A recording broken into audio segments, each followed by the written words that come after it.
Bikin siapapun suka sama lo dengan 3 trik komunikasi ini. Oke Bang, apa sih 3 trik teknik komunikasi yang bakal bikin siapapun suka sama gue? Kita bakal bedain nih secara psikologinya tentang apa aja sih yang sebenarnya secara psikologi itu bakal bikin orang suka sama lo. So yang pertama, gue bakal ngasih lo sebuah hukum psikologi yang memang efektif banget buat bikin siapapun terlepas dari umur, jabatan, lebih tua atau lebih muda, gender, itu bakal suka sama lo. Ini gue sebut sebagai halo effect. Dan pasti bakal banyak yang nanya, Bang, apa sih halo effect ini?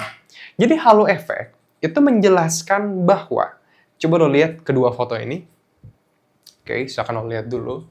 Nah, dari kedua foto ini, mana yang menurut lo pribadi itu kelihatan lebih kaya?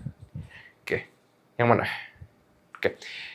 Kebanyakan orang, mayoritas orang, itu ada yang bilang yang lebih kaya itu yang lebih cakep. Oke, gue bakal jelasin kenapa kayak gitu. Jadi gini, ketika lo datang di sebuah ruangan dan lo ngelihat ada orang yang cakep banget, entah mungkin mukanya glowing, atau mungkin emang mukanya ganteng atau cantik aja, atau mungkin bajunya bagus, lo bakal berpendapat dan lo bakal berpikir, ngasumsiin deh lebih tepatnya, bahwa kayaknya dia lebih kaya deh, kayaknya dia orangnya lebih baik deh, kayaknya dia orang lebih pintar juga deh, lebih kompeten deh. Jadinya lo menganggap karena dia lebih tampan dan lebih rapih atau lebih cantik, dia itu jauh lebih positif. Jadi ketika misalkan ada orang yang datang ke lo, dia pakai baju rapi banget kayak pegawai bank gitu kan, terus mukanya ganteng banget dan dia bilang ke lo gitu kan, mereka misalnya cewek, dia bilang gini ke lo, boleh minjem dulu gak 2.000? Kesempatan buat lo ngasih dia 2.000 jauh lebih tinggi daripada kalau ada orang datang mukanya dekil, hitam, pakai baju biasa doang, minta dong 2.000, misalnya kayak gitu. Why? Kenapa? Karena kita menganggap orang yang rapi, tampan, keren, cantik, itu jauh lebih positif. Segala atribut positif. Entah mungkin lebih pintar, mungkin lebih kaya, mungkin lebih kompeten, lebih kredibel. Jadi ketika lo bisa menimbulkan kesan halo effect ini, lo bakal dinilai jauh lebih positif sama orang-orang di sekitar lo. So, itu yang pertama. Cuman gue punya pertanyaan baru. Yaitu adalah, how? Gimana caranya kita nerapin halo effect ini? Nerapin halo effect ini, pada dasarnya, itu bisa lo lakukan dengan beberapa cara. Yang pertama, itu adalah pastinya baju. Pakai baju yang jauh lebih rapih. Oke. Kalau misalkan, Bang, lo pakai baju yang rapi itu gimana, Bang? Gue suka banget baju-baju simple yang tone warna itu cuma satu doang, single doang. Jadi misalkan pakai baju hitam, celananya hitam, udah gitu doang. Nggak kayak bajunya ada baju warna-warna apa gitu kan. Gue suka simple aja tone-nya. Biasa ketika lo pakai baju simple kayak gitu, lo bakal kelihatan lebih rapih. Oke. Yang kedua, selain baju adalah ada juga, sorry, by the way, kelihatan nih, visual di mana lo entah mungkin ngerawat muka lo atau mungkin haircut, jadi lo cukur rambut gitu kan. Intinya muka lo harus kelihatan lebih rapi. Ingat, goalsnya bukan jadi yang super duper ganteng atau cantik banget, tapi setidaknya yang awalnya mungkin rating lo 3, itu pergi jadi misalkan ke 5. Oke, naikin sedikit lah visualnya. Yang ketiga adalah olfactics. Olfactics dalam dunia komunikasi adalah komunikasi wangi-wangian. Dulu gue pernah baca dari sebuah penelitian jurnal yang menunjukkan bahwa kalau lo pakai parfum yang kongruen, apa itu parfum kongruen? Parfum kongruen berarti sesuai dengan situasi dan sesuai dengan gender.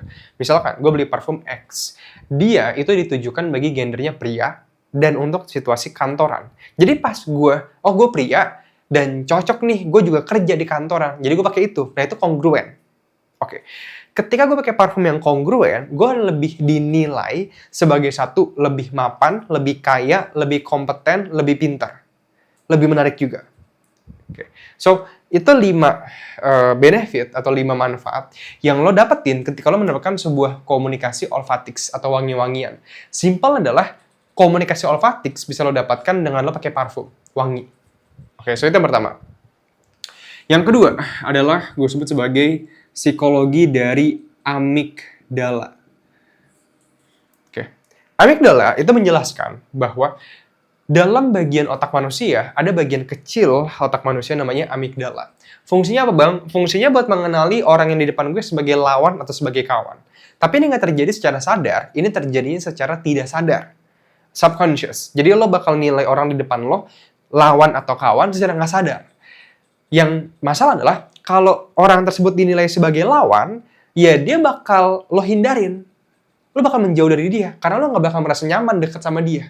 Tapi kalau lo anggap dia secara nggak sadar sebagai kawan, lo bakal betah, asik, dan suka ngobrol sama dia. Jadi ini powerful banget memang dampaknya. Nah, Bang, cuman pertanyaan berikutnya adalah, emang berdasarkan apa? Teman atau lawannya? Otak kita menilai dari mana? Dinilai berdasarkan mirip atau tingkat kemiripan. Semakin lo mirip dengan seseorang, semakin lo menganggap dia sebagai kawan. Semakin lo tidak mirip dengan seseorang, semakin lo menganggap dia sebagai lawan. Jadi misalkan, gue mirip sama dia dari segi kampung halaman, dari segi hobi, dari segi makanan, dari segi apa? Dari segi interest, cara berpikir. Ya gue bakal lebih temenan sama dia daripada orang yang tidak mirip sama gue. Nah, Bang, tapi kan nggak mungkin gue mirip dengan semua orang. Betul. Betul banget. Di sini gue punya 2 kolom. Gue bakal gambarin contohnya. Di kolom yang kiri, gue ada angka 3 dan 4. Kolom yang kanan, gue ada angka 4 dan 5. Mereka berdua beririsan di angka 4 di tengah. By the way, kalau lo nggak belajar matematika, Bang, ini apaan? Ini irisan. Bisa dicari di internet. Tapi the point is, jadi gue punya dua bola. Ya. Bola pertama isinya 3 dan 4. Bola kedua ada 4 dan 5. Nah, 3 dan keempat itu samanya di mana? Samanya ada di angka 4. Beririsan. Nah, sama dengan lo dan orang lain. Mungkin gue suka boxing dan gue suka filsafat. Lo suka filsafat dan suka gitar. Kan kita nggak mirip. Kita ada perbedaan. Tapi ada yang miripnya. Lo dan gue sama-sama suka filsafat. Nah, yang perlu lo lakuin adalah cari kemiripan lo dan orang di depan lo dan bicarakan kemiripan tersebut. Oh, lo suka filsafat? Lo baca filsafat apa aja? Stoikisme kah? Oh, lo baca Marcus Aurelius? Wah, gue juga sama. Gue suka banget. Terus, jadi lo ngabisin aja berjam-jam ngomongin hal tersebut. Karena ketika ini terjadi, otak lawan bicara sebenarnya cuma butuh 1 doang aja. Jadi, pertama kali lo ketemu, otak lawan bicara cuma perlu 1 aja bukti kemiripan lo dan dia, yang dimana kalau lo 80% dari percakapan lo ngomongin 1 aja kemiripan tersebut, lawan bicara bakal nganggap lo sebagai teman dia secara nggak sadar dan bikin dia sendiri bahkan suka sama lo. Suatu yang bagian dari amigdala. Yang ketiga adalah scarcity atau skarsitas. By the way, ini powerful banget untuk yang skarsitas. Bang, gimana cara pakainya untuk bikin orang suka sama gue? Skarsitas pada dasarnya menjelaskan bahwa ketika lo jarang, maka lo bakal lebih berharga.